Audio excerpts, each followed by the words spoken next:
Assalamualaikum warahmatullahi wabarakatuh. Pada kesempatan kali ini saya akan mempresentasikan sebuah materi yang berjudul sifat bahan konduktor serta kelebihan dan kekurangan bahan konduktor. Sebelum itu, perkenalkan, nama saya Roji Riwanullah dengan NIM 2302 04600005. Masuk ke dalam materinya.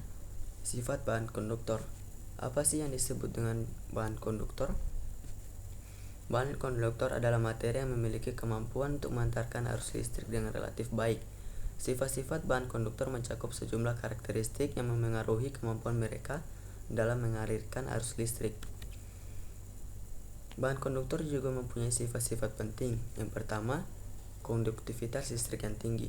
Bahan konduktor memiliki konduktivitas listrik yang tinggi, yang berarti elektron dapat bergerak dengan mudah di dalam bahan tersebut. Yang kedua, rendahnya hambatan listrik. Bahan konduktor memiliki hambatan listrik yang rendah sehingga arus listrik dapat mengalir melaluinya dengan sedikit hambatan. Yang ketiga, pembawa muatan bebas. Bahan konduktor memiliki elektron bebas yang dapat bergerak dengan bebas di dalam bahan tersebut. Dan yang terakhir, efek Joule. Ketika arus listrik mengalir melalui bahan konduktor, terjadi pelepasan panas akibat tumbukan elektron dengan ion. Efek ini dikenal dengan efek Joule. Berikut adalah jenis-jenis bahan konduktor. Yang pertama, aluminium. Aluminium mempunyai sifat penting yaitu dapat ditempa dalam keadaan dingin dan tidak tahan terhadap garam dapur. Yang kedua, seng. Seng mempunyai sifat penting yaitu dapat ditempa dalam keadaan dingin dan tidak tahan terhadap garam dan asam garam. Yang ketiga, timah.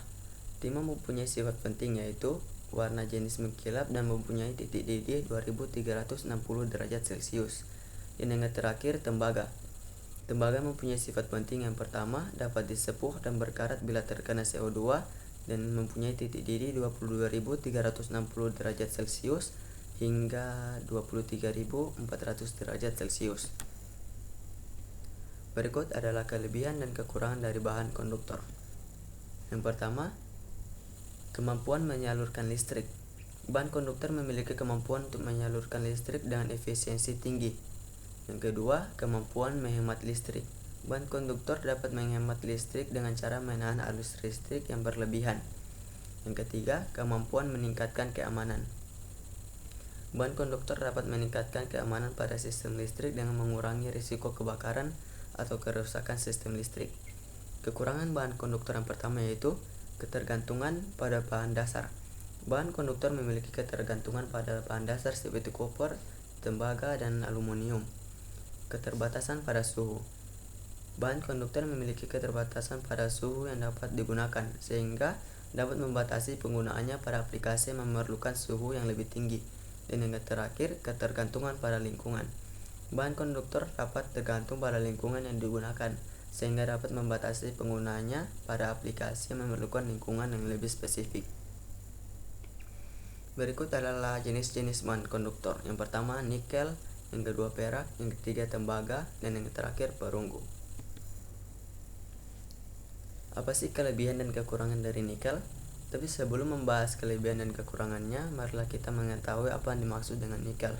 Nikel merupakan unsur logam yang terbentuk secara alami dan memiliki ciri mengkilap serta warna putih keperak-perakan. Kelebihan nikel yang pertama yaitu ketahanan terhadap korosi. Salah satu kelebihan utama nikel adalah ketahanan terhadap korosi yang membuatnya ideal untuk digunakan dalam lingkungan yang keras atau korosif. Kekuatan. Nikel adalah logam yang sangat kuat yang membuatnya ideal untuk digunakan dalam aplikasi yang membutuhkan kekuatan dan daya tahan. Kekurangan dari nikel. Biaya. Salah satu kekurangan utama nikel adalah biayanya. Nikel adalah logam yang relatif mahal untuk diproduksi dan diproses. Dan yang kedua, dampak lingkungan. Penambangan dan pemrosesan nikel bisa memiliki dampak negatif pada lingkungan seperti polusi udara dan polusi air. Yang kedua, kelebihan dan kekurangan perak. Apa yang dimaksud dengan perak? Perak adalah sebuah unsur kimia dengan simbol Ag dan nomor atom 47. Berikut adalah kelebihan perak. Yang pertama, anti korosi. Perak merupakan logam mulia yang tidak memiliki sifat korosif. Yang kedua, anti mikroba dan dapat mencegah infeksi dan iritasi. Logam mulia berwarna putih ini memiliki sifat alami sebagai bahan antimikroba dan juga anti iritasi. Inilah mengapa perhiasan yang dibuat dengan menggunakan bahan dasar perak tidak akan membuat kulit Anda infeksi ataupun iritasi. Dan kekurangan dari perak yang pertama, tidak tahan lama. Yang kedua, lapisan yang mudah hilang. Kekurangan lainnya pada perak ini yang bisa diperhatikan adalah lapisannya yang mudah hilang. Dan yang ketiga yaitu tembaga. Apa sih itu tembaga? Tembaga adalah sebuah unsur kimia dengan simbol Cu dan nomor atom 29. Berikut adalah kelebihan dari bahan tembaga. Yang pertama, memiliki hambatan jenis yang cukup kecil. Setiap konduktor memiliki hambatan jenis dalam pengantar listrik. Semakin besar nilai hambatan jenis, maka semakin besar juga kerugian listrik yang bisa terjadi. Yang kedua, lebih ekonomis dan lebih aman.